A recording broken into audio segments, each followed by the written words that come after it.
got courage to lead. Courage to lead. Be brave and be bold. Oh, oh, oh, oh. Let it roar. Welcome to the Courage to Leap and Lead podcast, where each of our guests share the stories of courage that helped them become powerful leaders. Before we start today's show, please remember to visit 𝗏𝗏𝗽𝗏𝗀consulting, where you can find all of the episodes and lots of other excellent resources. That's 𝗏𝗏𝗽𝗏𝗀consulting.com. Now, here's your host, Leadership Courage Coach, 𝗍𝗏 Bowman. Hello, everybody. Don't you love my new song when you tune into the show? I feel like I'm a contender now. Well, today we have a coach on the call. And you know, we haven't been doing a lot of coaches per se, but my friend Barbara said, you must have this guy on the show. And I said, I don't know. He's just going to want to promote his book. And she said, no, he's really a good guy and you want to meet him. I said, okay. Because nobody could say no to Barbara. It's like trying to say no to me, right?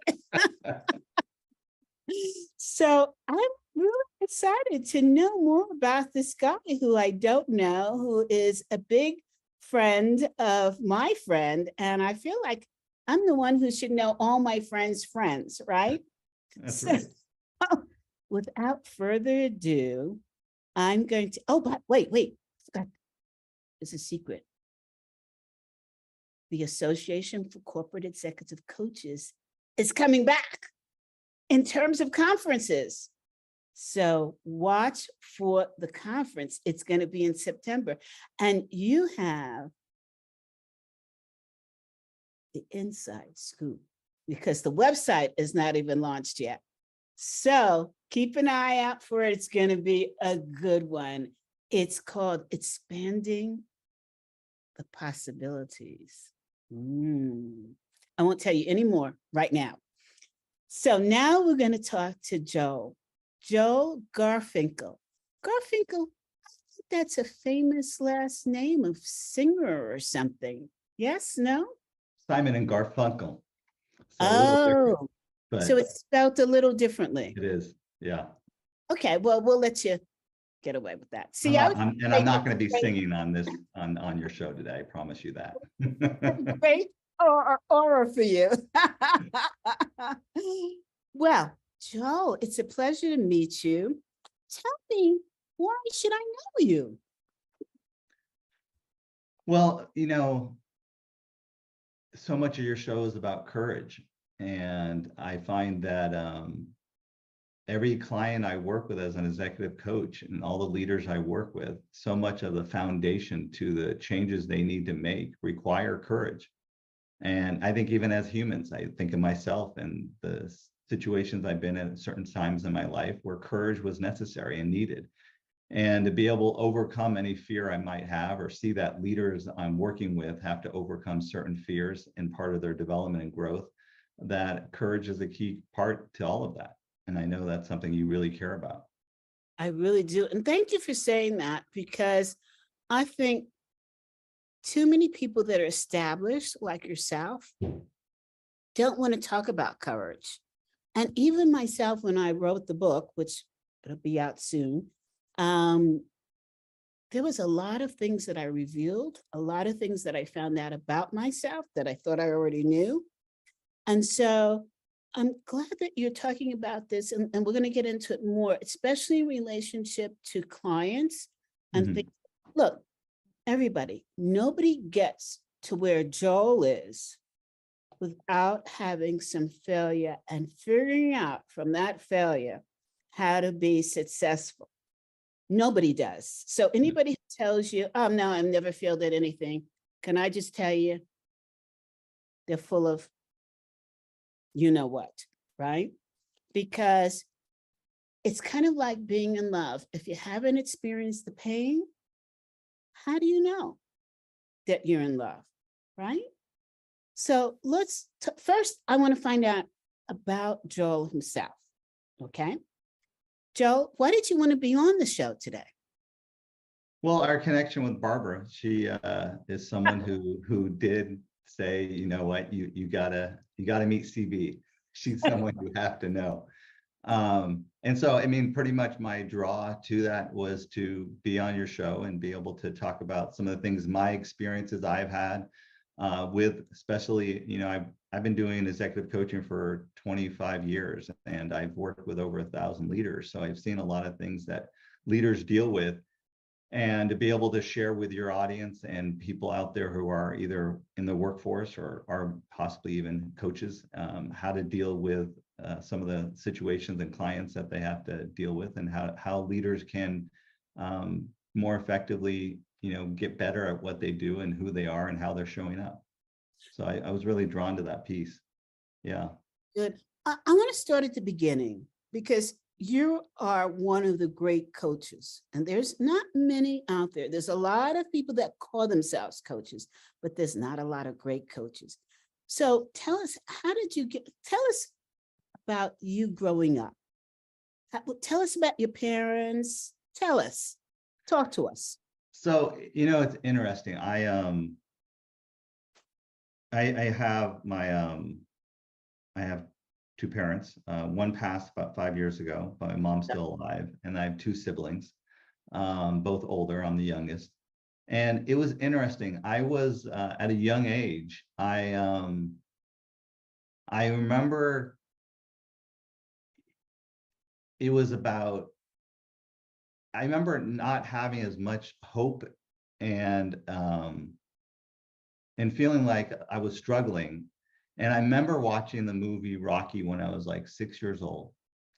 And I was inspired and said, you know what, everything that this is about inspiration, courage, motivation. And I was drawn to the concept, and I was drawn to those ideas. And I felt like my life, that there were things that I was struggling, and things weren't coming as easy to me. And I felt drawn to the idea of kind of the strength and be able to show up with more kind of power and having the courage to go after what you want. And I was really struck by that. And I just remember that as a distinction in my life of something that before that, and I always struggled in school and I'll tell you more about that. But at a young age, I kind of knew that there was something about that movie and Stallone, and just at an early age, I was like, wow, I want to be able to achieve what I want to achieve in my life and not be held back by anything. And was really taken by the message, and felt like there was hope and inspiration in something that in my life, I didn't feel it as much and felt kind of held back and limited. And so I really was struck by that. And ever since then, kind of have been drawn to a level of kind of burning determination and strength and power, and trying to be inspiring to others and for myself at times when I needed it. So that movie helped you determine that you were going to be a contender. Yes. Exactly. Well, And that I needed to be inspired and I felt like that movie represented something that said you can do it. And no matter what challenges you have in front of you, no matter how hopeless things feel, how much you struggle. And even at a young age, I felt some of those things. And so I was like, there's a level of like, I can do it. I can get through this. I can do whatever it takes. And it led to a period of time when I think about like a failure or something I struggled with. And it was in high school. I was failing high school. I was getting mostly C's and D's. I was thinking about dropping out of high school, and I was really struggling and having a hard time learning and listening, and the classroom and being able to retain information. It wasn't how I learned, and I was experiencing a lot of failure. And I remember really, I had a very dear cousin of mine who's close to me today, 30 years later, where he is someone who I speak to weekly.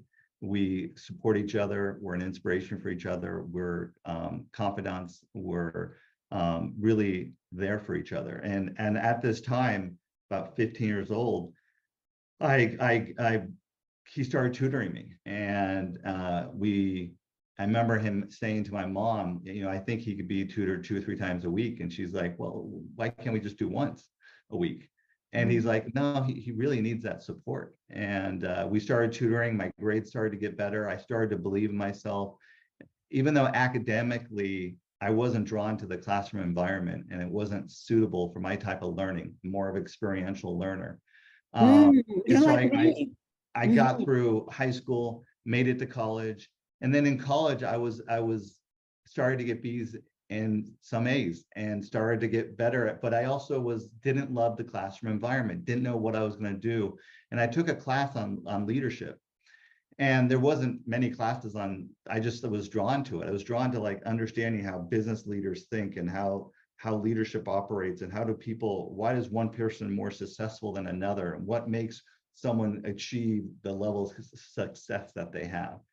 And I started to be drawn to that and curious about it. And I remember thinking to myself, you know what, I want to do something. I like helping people. I like working one-on-one with people. I want to do something, I thought, possibly in psychology. But then I said, I want to deal with people who are more healthy. And that was my thought. And I was telling someone this, and they said, oh, that's called coaching. I'm like, coaching? And it was very much in its infancy back then. And I'm like, that's interesting. And so I went and did some corporate jobs, but in the back of my mind, I always thought about this. And at some point, I left the corporate world and signed up for a 3-year coaching program, started to coach. And the minute I had my first coaching session, I said to myself, and my ability to coach, I said, everything that I was, all the studying, all the learning, all the schools, all the jobs I had, every time I felt like I was a fish out of water. I felt like I was struggling. It didn't come easy to me. The minute I started coaching people, it was like I was a fish that found his ocean. I was just felt so natural and at ease and intuitive. And I knew exactly what to say, when to say it. I knew when to listen. I knew when to hold back. I knew when to inspire. Everything was just clicked. And I felt a tremendous amount of passion and alignment to that field and do the art of coaching. And so ever since then, I've been doing it, and I love it. And I feel like it's remarkable for me to feel like I struggled in so many places where careers and academia, where that's the only place you could define your success. So then all of a sudden I found something that, like, oh my God, I'm really good at this. And I'm aligned to it. My gifts and talents are aligned to it, and I have a passion for it. And so everything clicked. And I was like, oh my God, I was put on this earth to do this work. I love the story. I love this. Tell me why you struggled when you were younger, because I think I know the answer. So I think some of it was I had a learning disability, so I struggled in school. Yeah. I knew it. I knew. We are soulmates. I am highly dyslexic. And I have a form of dyslexia too. I had trouble in school. Go ahead. Well, and what's the shame about that is, I mean, nowadays, they're identifying the struggles and trying to get help more proactively. But back then, there wasn't much support. And so then all of a sudden, you're looking at yourself in the mirror saying, am I a failure? Like, yes. The only thing I can measure my success from is my school. Yeah. And here I am, like everyone else is listening to the same thing I'm listening to, and I'm not retaining it. And I'm not able to understand and listen to a lecture and process and then be able to regurgitate it on a test. It's like, that wasn't how I learned. And absolutely. So it's difficult to sit there and say, well, how can I be confident in myself and what I'm capable of when what I have in front of me is something that feels like I'm failing at this. So that was a struggle. And you've written books, you've been incredibly successful in your career and your life. It's like, things work themselves out. And you got to have faith, and you got to trust, and you got to realize that your talents will rise to the top. It does for each of us. How do we get in contact with what those talents are, and be able to exercise those talents and align our gifts to work that we can feel some fulfillment from? I think I agree with most of you, what you said. I think for many people, it doesn't align itself.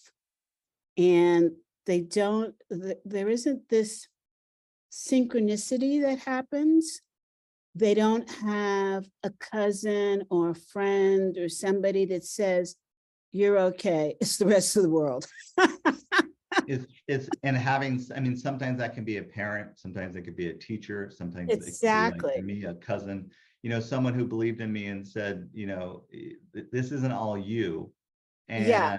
and even though it feels like, well, that's the only data I have to go from, to have someone believe in us and really take an interest and care about us and see the goodness and greatness that's inside us, despite what some things might be telling you differently. So true. I mean, I remember when I found out I was dyslexic. It was through a tutor in what was I, in grad school. Yeah, it was in grad school.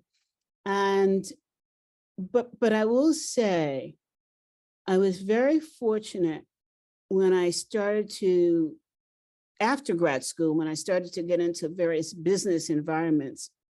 Somehow I always found, this is going to sound really weird, but I always found a man to support me.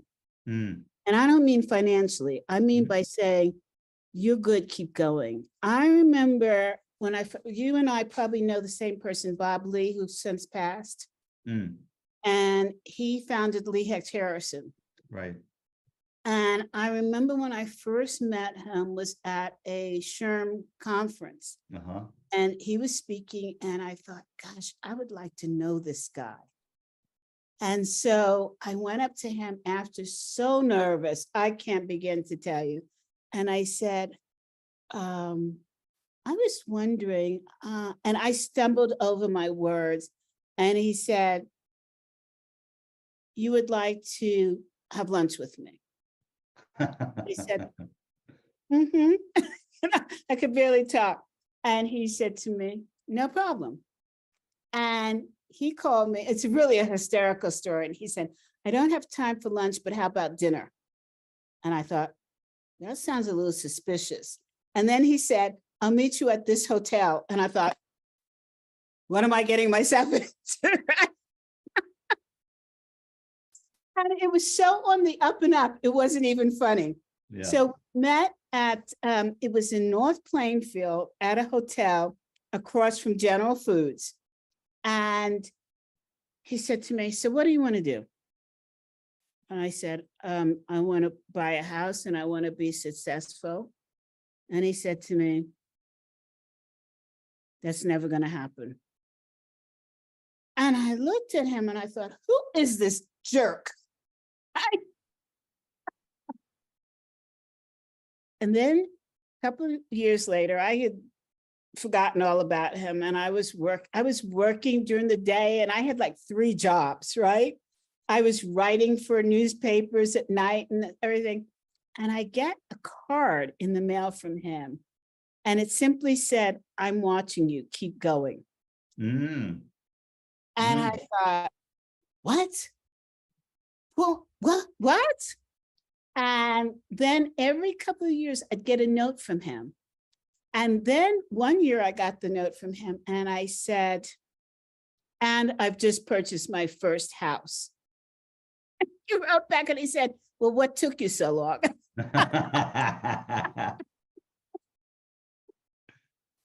He challenged me so much. I'm not sure I appreciated his style, but he knew my style was, don't tell me I can't do it, because I'm going to do it. Right.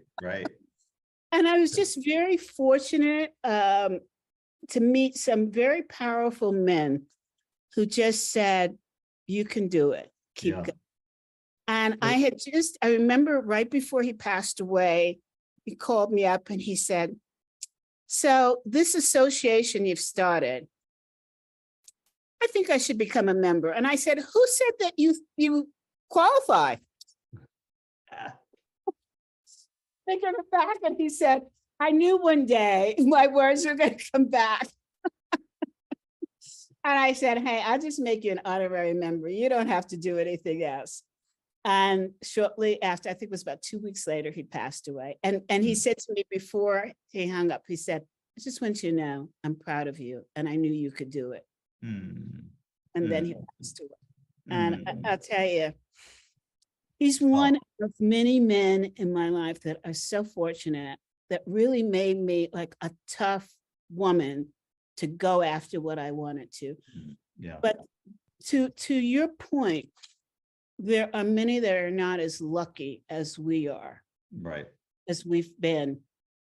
Tell me, this show is about helping those who feel like, okay, maybe I've been successful, but it's not where I want to be, or I haven't been able to break the code. All these people, they're just success. They never had the problem that I had. We're here to say that's not true. That's not true. So tell me about, other than school, what's the experience that really stood out for you that you flipped around to make it successful? I mean, that school one is definitely a dominant one of turning failure to success. You know, when I left my corporate job, I moonlighted for a year as an executive coach in the evenings, and I worked my corporate job. I And did was the same working- thing. You did? Yeah. Similarities here. Yeah. And I was working for, at the time, Anderson Consulting, which is now called Accenture. And I was doing that during the day, and at night I was doing the executive coaching and trying to build the business. And I remember saying, okay, now's the time. And I was going to leave. And I had about 7 clients. And within a week of deciding to leave, I set this all up. I was going to leave the corporate job, and I was going to go on a meditation retreat for 2 weeks and just be able to kind of be grounded and take some solitude and time for myself, and really think about this defining moment in my life where I'm leaving the corporate world to go do my own thing. And I tell all my clients this is happening. I talk about the transition, and when I come back, the 7 clients goes down to 2. And they're like, for whatever reason, because I took 2 weeks off, because of transition. So now all of a sudden I'm like, uh-oh, you know, I just left the corporate job. I have 2 clients. And so from there, it was a difficult challenge to, like, okay, I have to build my business. I got to start, you know, creating opportunities. I had to really have the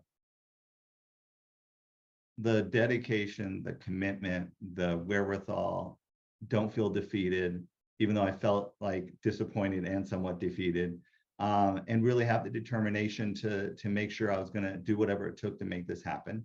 Slowly started to build the clientele, and in the business became successful. And I look at it, you know, I've done this, like I say, I've done it for 25 years, this work. And I look at it and say that I never have been an overnight success.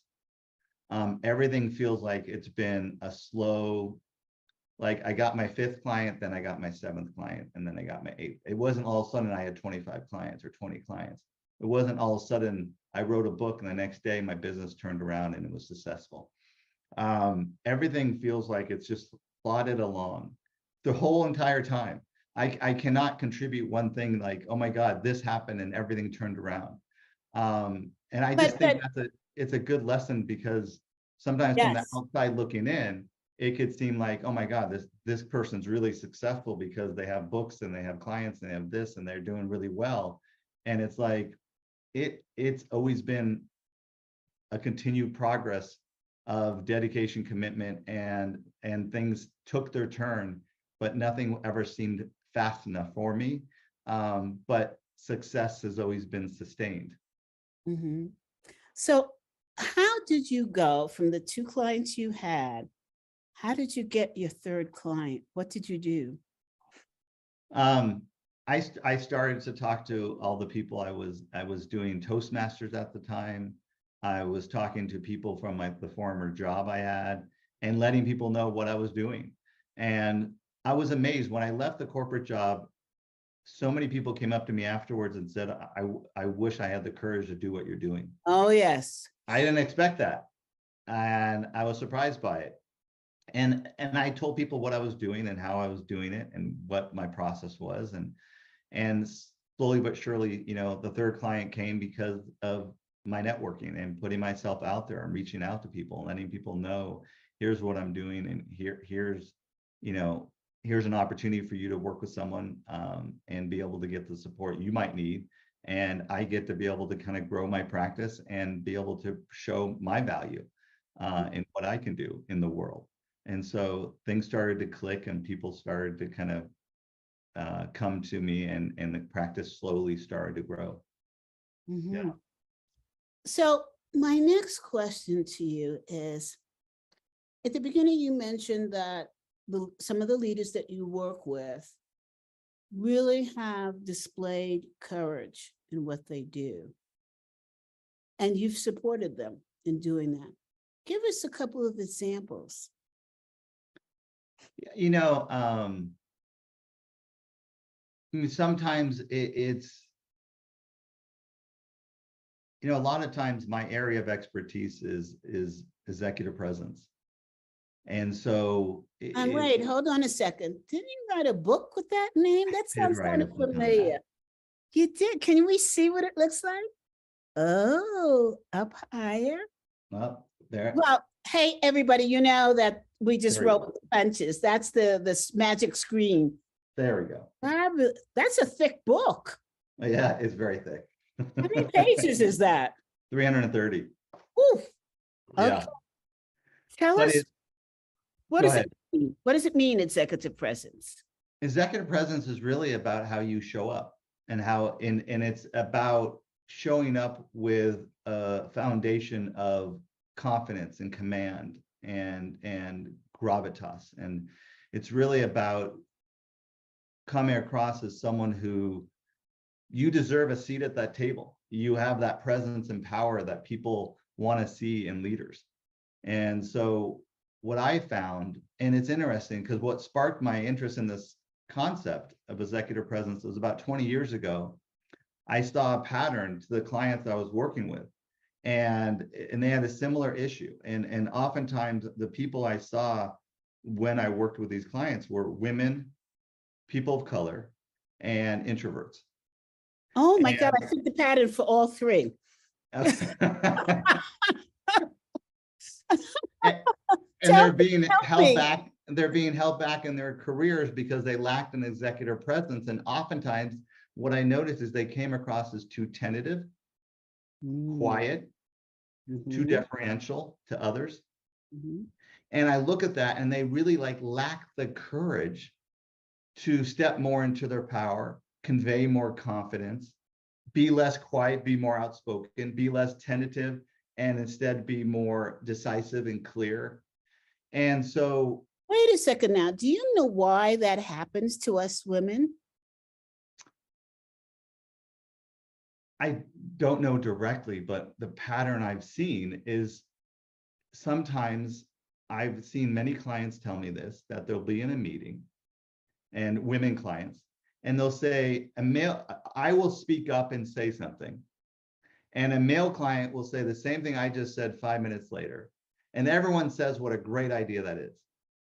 And I hear that story, and I've heard it many, many times. And I often say to women I'm working with is, there's something about the male presence of how they shared it and what they said and how they show up that has a little more weight to it.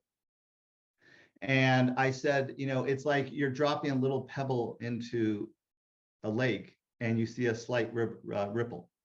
And I say, someone else could take a boulder, throw it into the river, and you see major ripples.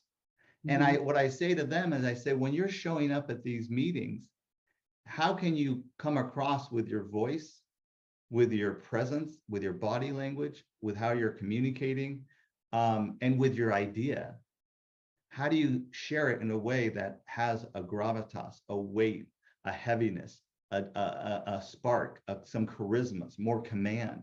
so that when they hear your idea, they're not deferring to the guy, to someone else who says it later.